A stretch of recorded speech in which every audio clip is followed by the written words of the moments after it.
Welcome to Into Africa. My name is Mvemba Pezo Dizolele.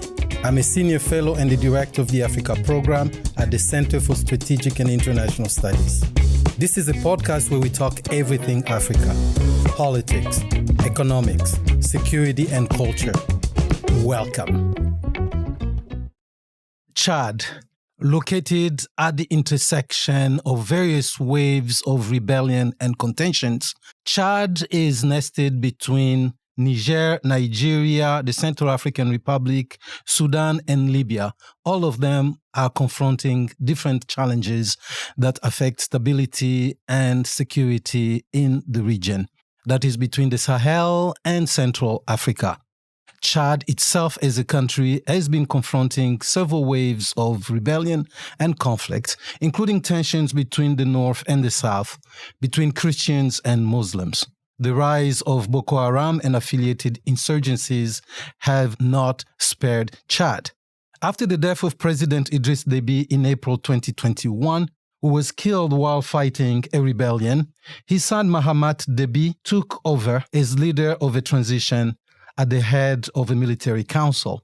The transition was to last but a while the country prepared for democratic election. The dialogue that ensued, that took place in Doha, in Qatar, did not succeed.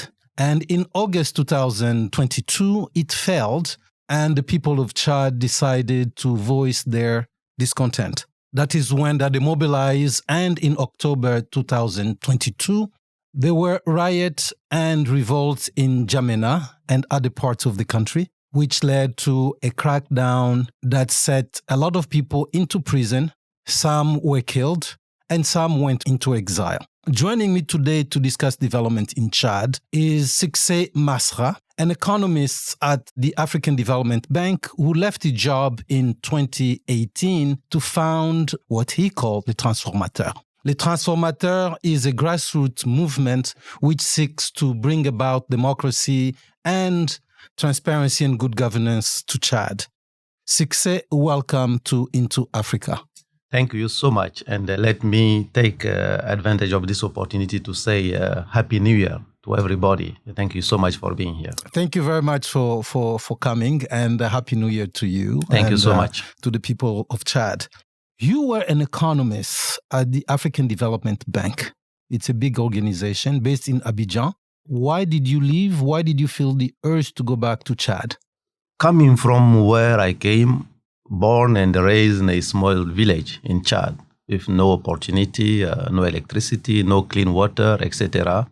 It's thanks to scholarships of merit that I managed actually to go to other countries and to fulfill my dreams and to become an international civil servant, economist at the age of 26. So I was working at the African Development Bank, which is the number one financial institution working at African level. It's like the World Bank at the continental level. So I had a very good position there. I was a senior economist in the presidential task force of the president of the African Development Bank, in charge of one of the most important programs, named the Desert to Power program. But I had to do something about my country because I was there working for the continent. But when you look at the situation of my country, this is a country where from independence in 1960 to date, we never had the opportunity to choose our leaders. And my country is ranking at the bottom in terms of human development index, in terms of human capital index, in terms of competitiveness.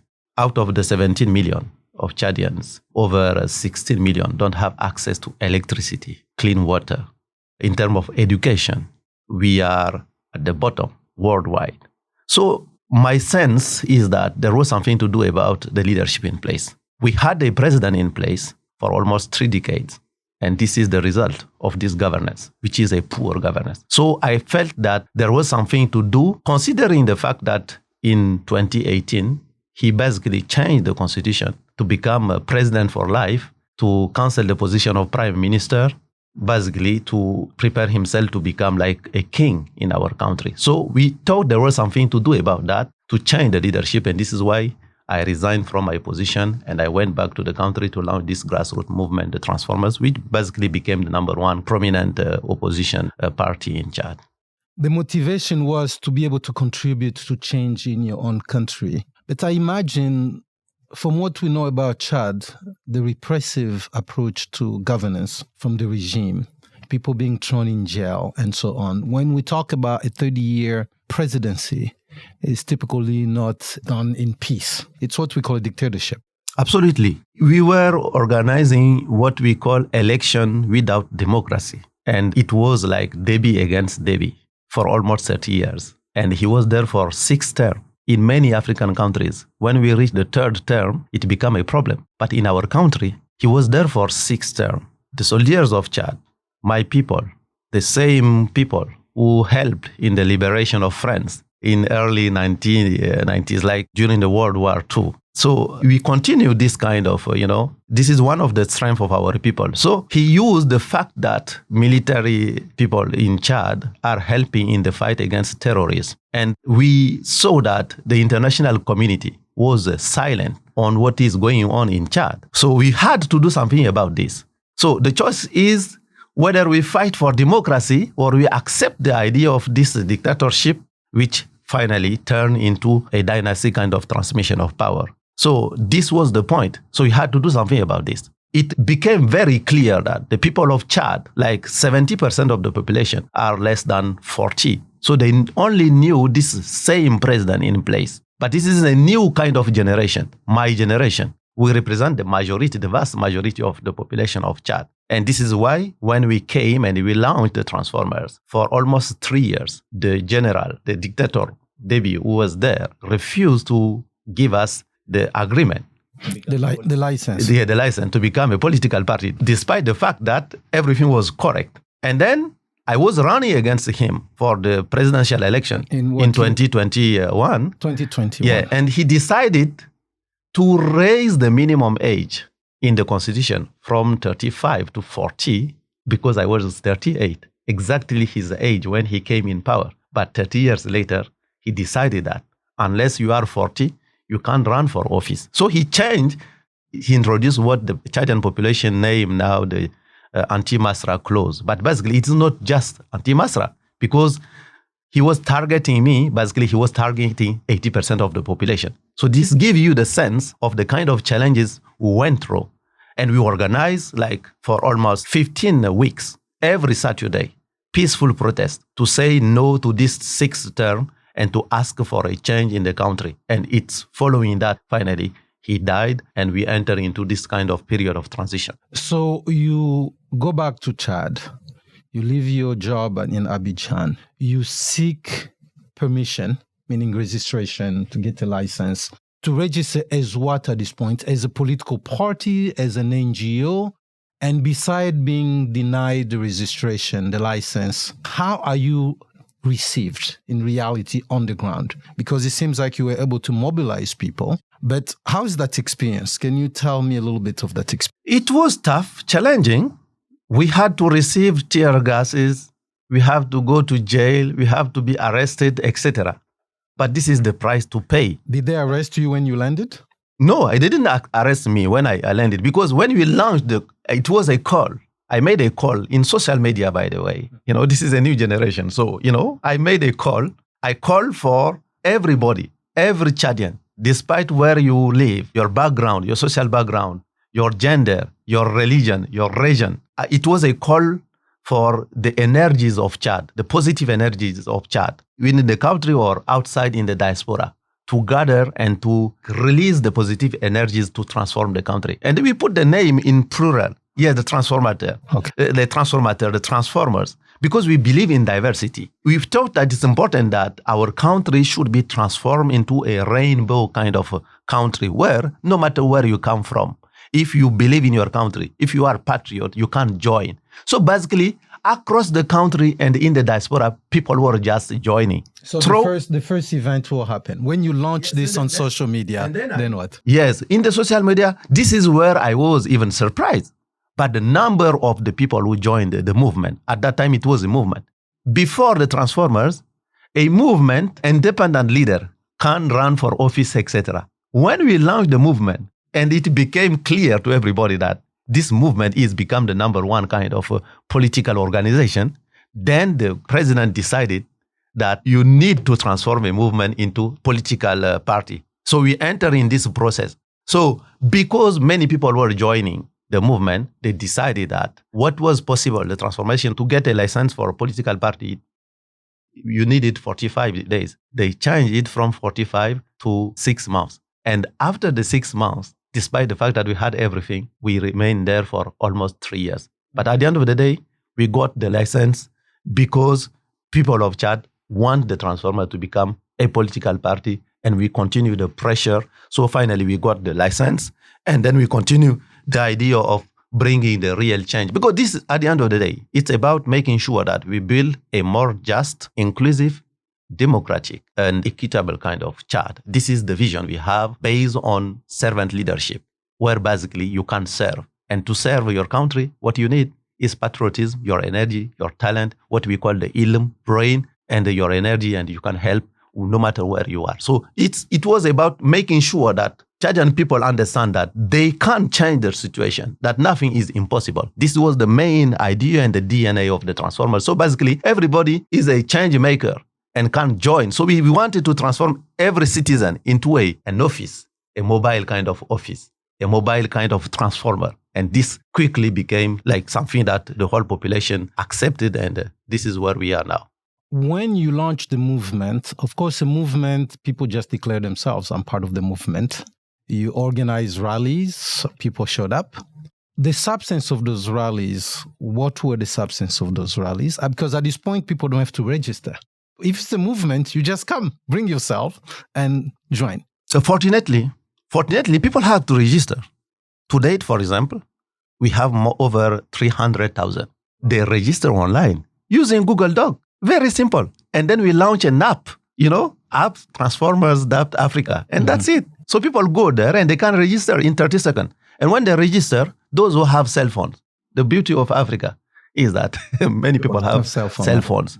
So basically, out of the 300,000 that we have today, over 100,000 have the cell phones. So through a small SMS or a WhatsApp message or Telegram or whatever, I can reach them. Those who are even in the villages, can be joined directly by the president of the movement. And they are organized also in different neighborhoods, in different regions, in different cities. So the beauty is to build on the social media. By the way, initially, the government used to call us the social media leader, the president of the social media. So they were dismissive. But this is a strength for us. When we asked for the biggest stadium in Chad for a rally, 70,000 capacity. They thought we couldn't make it. So they gave me the authorization in Friday at 12 for a meeting supposed to take place on Saturday. So the following day, in less than 24 hours, through our social media, over 65,000 people came, and the biggest stadium in Chad was full of those people. So at the end of the day, they understood that those people on social media are real people. And everyone among them is a mobile kind of office of the transformers. So this helps us. So some among them are economists, others are medical doctors, civil engineers, lawyers, etc. So we have different kind of groups where basically we can work on specific issues. For example, when the question of COVID came up, the medical doctors joined, and we came up with the plan of the transformers against COVID and for a post-COVID kind of chat. So this gives you the sense of the capacity and how we can leverage on existing kind of tools. And this is really very powerful. So all the kind of opposition or political parties, they want, for them, unless you have a physical office in a place or in a neighborhood, you can't consider yourself to be in this place. But through the transformers, you just have to Google or to go on your app and you select the neighborhood and you know exactly the number of people who are joining, etc. So this is really what became really our strength. And now at country level, we are everywhere. You did mention Google Doc as a way of registering. What were the primary platforms for people to join? So one of the first things we did, apart from those internet tools, etc., was to launch what we call the School of the Transformation of Chad, which basically became a physical place where we train the trainers. So the leader of the leaders, the servant of the servants. So this was in a physical place. We call it the Café des Transformateurs. So everywhere, basically, we had that. And this helped us. By everywhere, you mean different cities? In different cities. Different neighborhoods. Yes, neighborhoods. But even in the diaspora, etc., wherever 2 or 3 people can join, they can organize what we call the Café des Transformateurs. And you don't need to have your membership card, etc., to join. Every citizen can join. And we launched a number of things based on that to promote patriotism. For example, we launched what we call One Chadian, One Flag, national flag, which became really something on which we can build. Because unless people feel the sense of being part of the society, of the nation, they can't be involved. So it was important for them to understand this. And from the School of the Transformation, we managed to do what is very strategic, because the first transformation for a nation, for a people, is the transformation of the mindset. If people are transforming their mindset, then the rest, legs and the hands, are the result of what happened in your heart and in your mind. So we decided to build on the mindset of the people. It helps somehow. Instead of being top down, it became like bottom up, where basically the main message is to say a leader is not someone in front of the people and surrounded by the rest. A leader is a servant. And so everybody can be a leader because everybody can serve. The main message was to promote what you call the servant leadership at country level, at every level, not only on the top, presidents, ministers, etc., but also wherever you are, you can be a leader because you can serve. And if you serve and you are accountable, then you are a leader. That's impressive. At this point, do people actually have a physical membership card, or are you still using any citizen can join without a card? Or do they actually register and pay dues? Yes, we register, and we, at the end of the day, we use also physical membership card. And this physical membership card... Is it free or do they pay for it? They pay a little bit to give them a sense of stakeholder. Yes, absolutely. So you hold it. You hold it. When it's taking it. Yes, absolutely. Right? When it's free, even if it's less than $1, they pay less than $1 to join. But this helps us also to function and to be independent. And this was powerful, because this is the first time even those who are selling, buy sellers in markets, people in the village, agriculture, etc., they pay depending on, they contribute to the political party, depending on what they have. It ranges from less than $1 to whatever you can put on the table. So even though you were not given registration, you have moved on, you've gone ahead to become a political party. Absolutely. And this was powerful. This is the first time this is happening. Every day, they can see people. And we had what we call the Balcony of Hope, which was in our headquarters, the Balcony of Hope. And we organize every week a message from the Balcony of Hope, the Balcon de l'Espoir, we call it in French, where this has become like a weekly kind of address to the people of Chad to say, these are your rights, these are your duties, this is what you can do, this is what you deserve, and this is why you should act, etc., etc. This was the first time. So it became like a citizenship kind of school, where from wherever you are, you can be connected. So people download those messages and they share. When they travel and they go inside the country in different regions, in villages, etc., they can share this under mango trees, etc., etc. This is like evangelization. It's like, and it became... missionary work. Yes, absolutely. It went everywhere. This approach also delegitimize the regime in place. Absolutely. Because we could then, and this is also one of the DNA of the Transformer, the name. When we came, we said, look, don't call us opponents. We don't like this name. We are not here because we want to oppose ourselves to someone. So you don't see yourself as opposition? So we didn't want to be called opposition. Okay. We said, call us transformers. To transform, you don't need to oppose. You need to make a diagnostic. So we consider ourselves to be medical doctors. A medical doctor, you make a diagnostic. If the temperature is 40 degrees, how do you move it from 40 degrees to 37 degrees? This is the point. So for every issue, challenge we identify, we should come up with the solution. So we became the third voice. And a third voice, basically everybody can join this third voice, coming from everywhere. Even those who are working with the former system, we say, you guys, you can join us. What we need is to change the leadership. And to change the leadership, it's like changing the coaching and changing the coach. You can change the coaching and the coach, but with the same population of Chad, you can deliver differently based on contract of performance, KPIs, etc. So it's like the new kind of leadership we want to bring on the table. And basically everybody could say, look, what they are saying is true, and they are bringing on the table the solution. For example, before the president died, we proposed to him what we call the 2020 propositions for 2020, which was basically exactly what we could have done to avoid what happened at the end of the day, where he was killed and we were obliged to enter into a transitional period, etc., etc. So we don't wait to be in power to propose. Our solutions, if they are applied for the benefit of the population, then we are happy for that. So this change of mindset, it's not a political party waiting to lead the country and to make a proposition. So our propositions are like free of rights, actually, so everybody can apply them. So this is a new kind of mindset we want to promote at country level, but hopefully even tomorrow at continental level. You wanted to run against the late President Deby.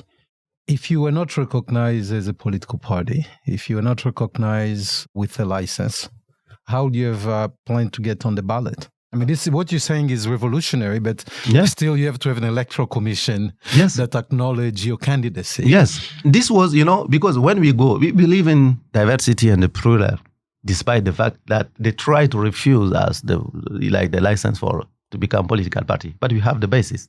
And by joining other political parties, we can go together. Yeah, but you still have to have a candidacy that is yours. Yes. That's a success. Yes.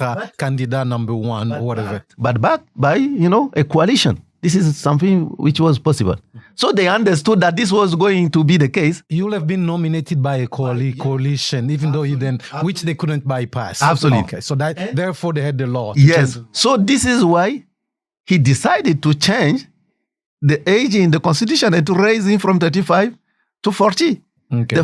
One of the presidents in charge was 35. By the way, when he died, the constitution, which was in place, said that unless you are 40, you are not wise enough to lead the country. But now I can note that when he died, his son who came and took over the power.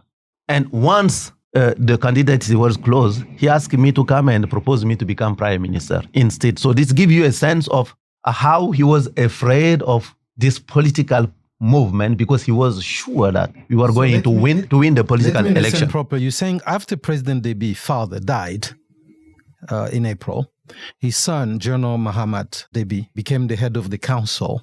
And during that time, as Chad was entering the transition, he proposed to you to be a prime minister in his government.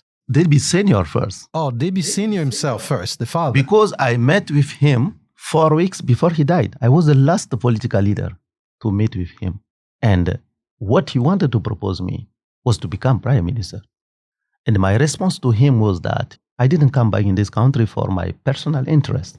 I reminded him that he appointed over 20 prime ministers, over 1,000 ministers in 30 years, 3 decades. He had 1, 2, 3 term, 4 term, 5 term, and he wanted to go for a 3rd term. Instead, I proposed him that I think it's time for you, Mr. President. You can continue to help us on security aspects because you are a general.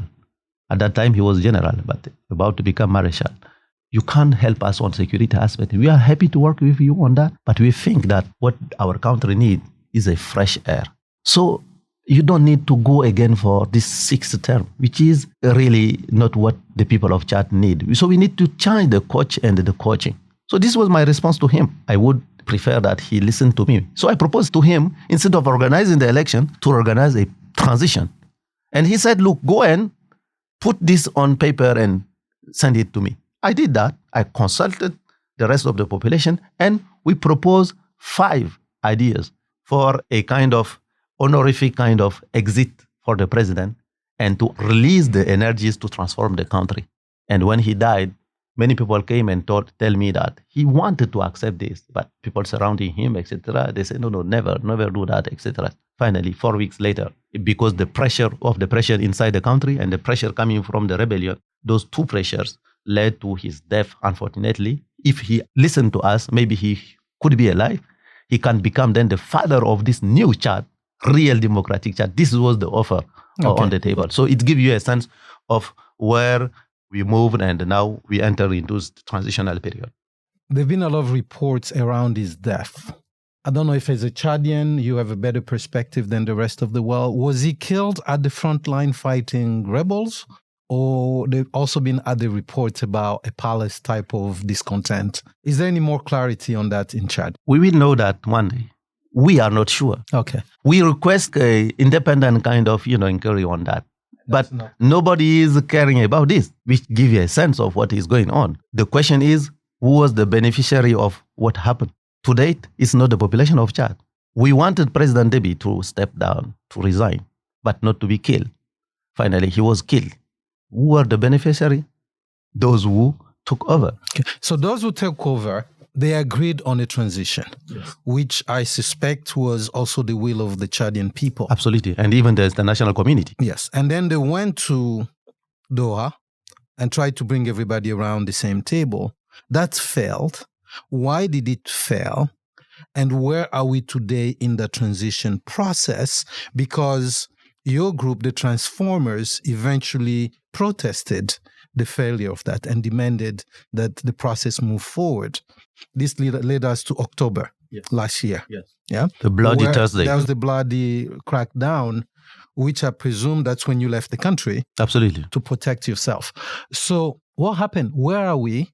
And who's playing a role? We know that France had kind of blessed this transition. France did not call for the type of pressure that they've called for in Mali, in Burkina Faso, in Guinea, where these countries are placed under sanction. In fact, President Deby was invited to the summit here.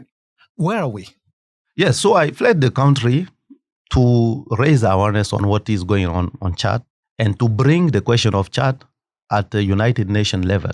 And by the way, to talk to the Biden administration, to talk to France administration, President Macron and his team, and to raise awareness on what is going on Chad. Because at the end of the day, you said it clearly, over 300 people killed and over 200 missing, more than 2,000 people arrested.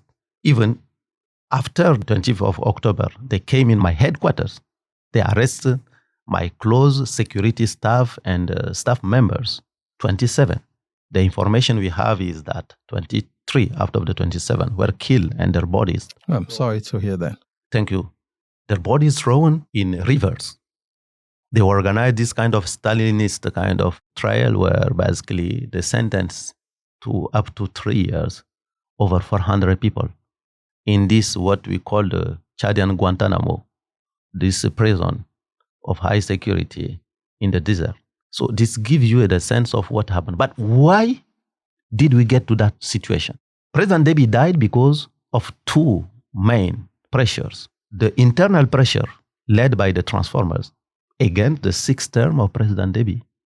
The external pressure led by the rebellion group, FACT, who launched the operation on Chad. This combination of the two led to this situation. So when you want to organize a dialogue, those two main actors should be part of this dialogue. Otherwise, it's like the former system. You mean the Transformers as a movement, also the rebels as well? The two main actors who put the appropriate pressure and who requested even a transitional period are not part of what was happening. But despite this, the junta, when they came, 15 generals, they made a commitment, public commitment, in front of the African Union, our people first, the African Union, the United Nations, and the international community, including France, United States, etc. What was the commitment? Two main commitments. Number one, the transition is for 18 months. And at the end of this period of 18 months, which was supposed to end on 20th of October, so in 18 months, they were supposed to hand over the power to a civil-led government, to a civil elected government. So the second commitment they made is that because they were leading the country, they're leading the transition for security matters, and because they are generals, their role is to be in charge of the security. So they will organize peaceful election, democratic election during this period of time, and they can't be part of this election because you can't be judge. So this was the commitment. This was accepted by our people, by the international community. And everybody remember the fact that the president of France, because France is playing a big role in this our country, one of the main partners of our country, historic partner, etc. President Macron went to Chad on the 20th of October after the death of President Déby. And he said he will never accept that the security and the integrity of Chad is in question. So this is the stability. Yes, the stability narrative on Chad. We said, well, even we want security. So this is a good thing. But you can't talk of the stability and forget the democracy. So 1 week later, under our leadership and the leadership of different political parties and civil society organizations, we launched a march on the 27th of April, 1 week after the death of Déby. And on that day, 17 of our supporters were killed using the same kind of method, like the method used on the 20th of October 2022. So when 17 of our supporters were killed, President Macron and President Tshisekedi at that time of DRC at the Élysée Palace, they made a press conference where they said the condition even for France to support the transition, the ongoing transition in Chad, is that this transition should never be transformed into a dynastic transmission of power. This is a public statement, and he condemned the fact that they killed 17 of our supporters. So, because the President Macron went in Chad physically, he basically influenced also the international community, including the United States, etc., to back the transition with the promise, which was clear, the commitment, which was that at the end of the 18 months, they will hand over the power to a civilian and after a democratic kind of a process, etc. Now that this dynastic transmission of power is in place, people of Chad are expecting France, its allies, and the international community to take the appropriate decision. And this is what my people requested. And we went out through this peaceful protest, which was organized at country level, to say this is time for the junta to respect their commitment. And they didn't respect that commitment. And instead, they organized this repression to kill people. So the point we are making is that the African Union failed to call what was happening in Chad a coup. The international community who said, look, Chadian people believe this is the commitment they are going to respect, and we are here to guarantee the respect of this commitment. Now that they didn't respect, the point is my people are really asking the international community to make a clear choice between a dynastic transmission of power and pro-democracy forces. Because this is the choice between democracy and a dynastic transmission of power. And this is where we are now. Thank you very much for that. There's one thing I would like to clarify. What is the role of Qatar? Because Qatar was hosting this dialogue, which has not led to your expectations and not met the expectations. But what is the role of Qatar today? How much influence they have?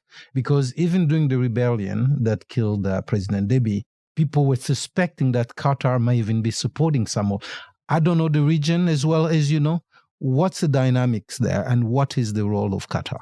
I think Qatar played a kind of useful role in trying to bring on the table rebels to reach an agreement.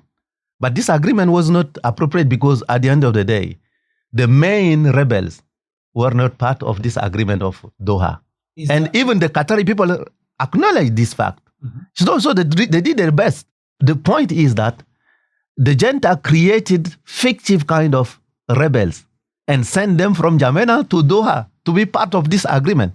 And the main rebels, including FACT, they didn't sign because of this, because they suspected this kind of plan. So are you saying those guys were fake rebels? Fake rebels, many fake rebels actually, were those who signed. And I must add also something. Even the Qatari people, they know that inside the country, if the transformers and civil society organizations, including Wakitama and others, are not part of this dialogue, then it means that less than half of the work is done somehow.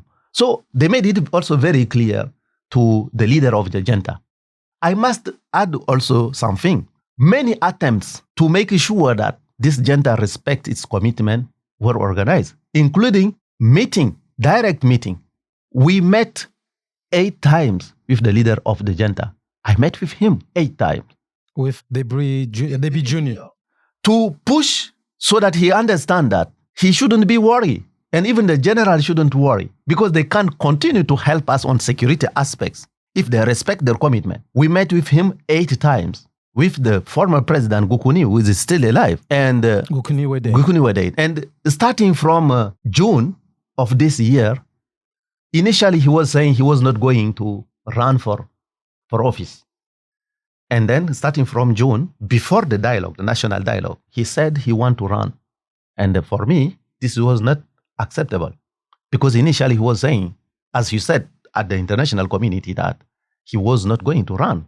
He can't lead the transition and organize faked elections to win them and to sustain and establish the dynastic transmission of power. So this is why I refused to be part, and the transformer was not part of the dialogue. It gives you a sense of what is going on. And what I am saying here, many people are involved in that. So he made it clear to me that he wants 2 terms of 6 years, no matter what will be the result of the election, because he wants to remain in place for at least 2 terms of 6 years after 3 years of the transition, so which lead us 15 years. And we know that his father did the same thing, and changed things. So it means that he is asked everybody to sign for a dynastic transmission of power. It is because we refuse this that we are in this situation. So the message of my people I'm bringing on the table here and everywhere is that we should never let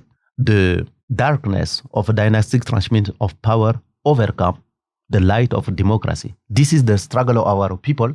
And because the international community asked my people to believe in this commitment, now that the commitment is not made, we are very clear on the fact that we are no longer going to accept what was done in the name of the Father to be done in the name of the Son and in the name of the dynastic spirit. And this is what my people don't want.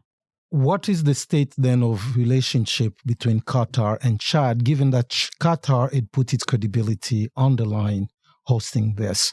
And then people are worried about, people by that I mean the West, Western countries, the United States, France, and others are worried about the emergence or the expansion of Russia's affiliated military outfit, private military corporation. Wagner Group is being one. Recently, people are talking about Wagner Group making headways in Burkina Faso. We'll see how that pans out, but we know they're in Mali. And is Chad worried, or as Chadian, are you worried about the influence of Russia as well? So both Qatar, yes, the state of affairs now, if you can briefly speak to that, and also the Wagner Group or the Russia-affiliated PMCs. What is clear is that Qatar is working hand in hand with France and the United States. I went to Qatar. I met with Qatari people, leaders, when they came in Jamena. I went to Belgium, Brussels for European Union. I went to Paris. Now I'm here in the United States. The point is that they are working together. Now everybody seems embarrassed by what the junta leader is doing. But my people don't want communique and press releases, etc. We want concrete actions, practical solutions to make sure that the choice between dynasty and the democracy is clear.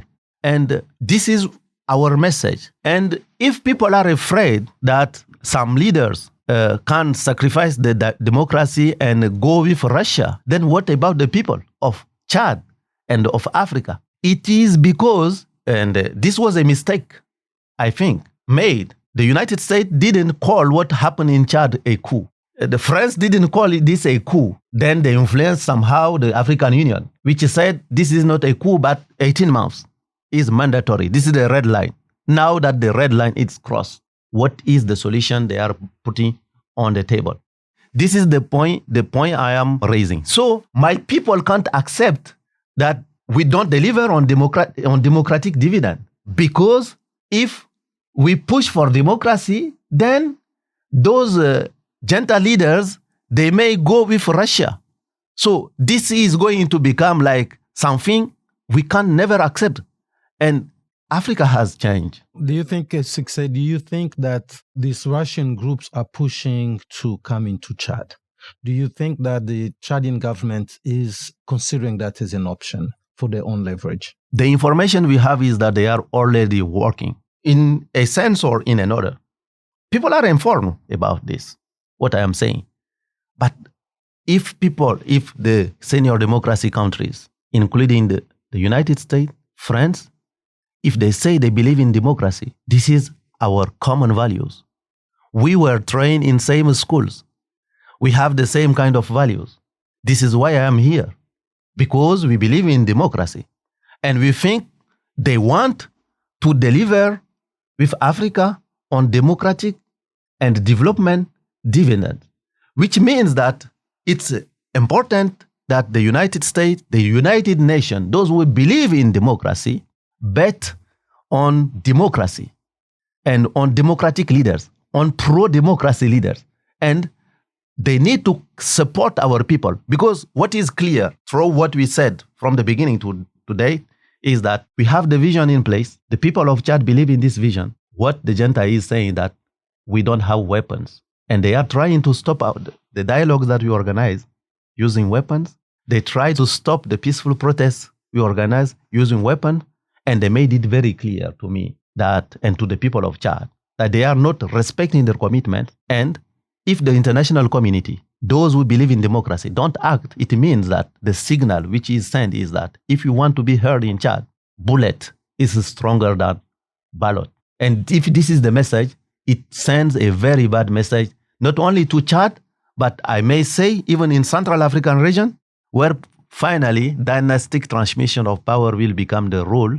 So unless this international community who seem to say that they believe in democracy are forgetting the democracy. And if they forget democracy, then it means that no matter where you go, just take weapons. If you have more weapons, then you can lead, you can rule a country. And this is going to be a very bad signal. This is why we are clearly asking the United Nations to take the leadership on the situation in Chad so that we reach a post-crisis agreement based on the commitment made in the beginning and to bring back democracy. If this is not the case, then I am afraid that our country, Chad, is going to take the direction of a kind of a Sudanization of our country. We may end up with two countries. This is what we don't want. This is why we are struggling and pushing for democracy. So on this program here, we mind the gap. In every situation, there is the perception of the situation. In the case of Chad, this perception, it's a big mess. You have described that better than any of us would have done it.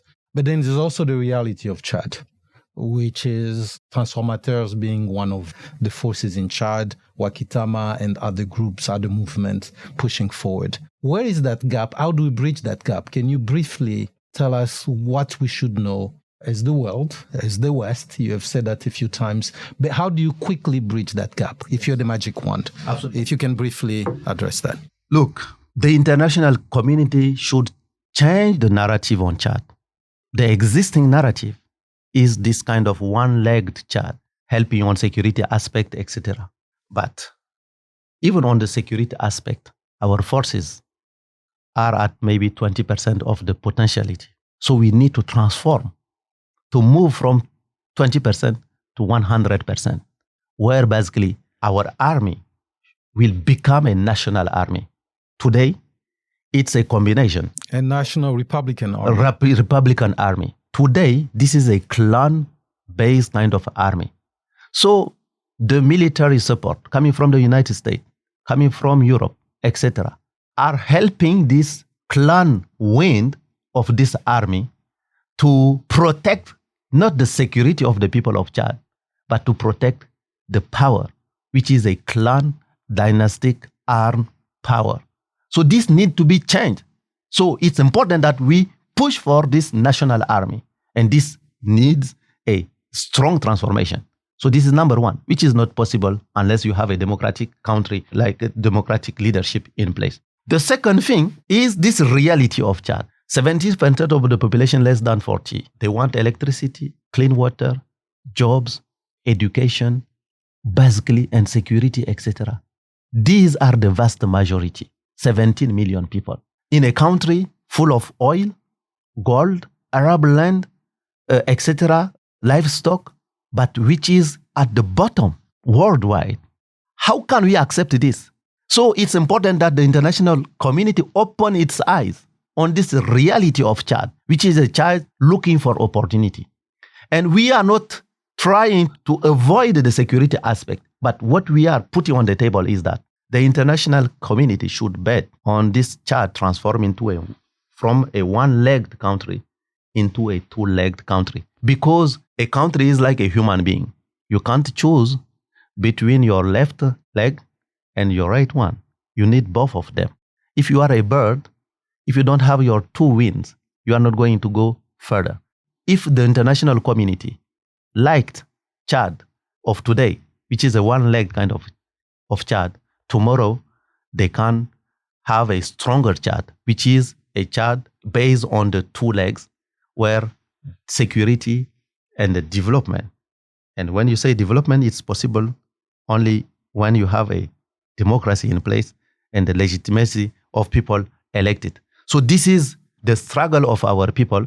And my call is that we should never let the darkness of dynastic transmission of power overcome the light of democracy. We need to be helped here. And this is what we are putting on the table. And we are raising the awareness at the international community, at the United Nations, and we need to be helped here. It's now because our country is at the crossroad. If our country is not helped now, then I'm afraid that we may end up with two countries. On the one side, those who believe in dynastic transmission of power. On the other side, those who believe in democracy. If we don't want to end up with this, then it's important that we put the appropriate pressure so that the junta respect its commitment. This is the key. On that note, thank you very much, Succès Masra, for joining us today. We appreciate you. Thank you so much, and God bless you. Thank you for listening. We want to have more conversations about Africa. Tell your friends. Subscribe to our podcast at Apple Podcasts. You can also read our analysis and report at csis.org/Africa. So long.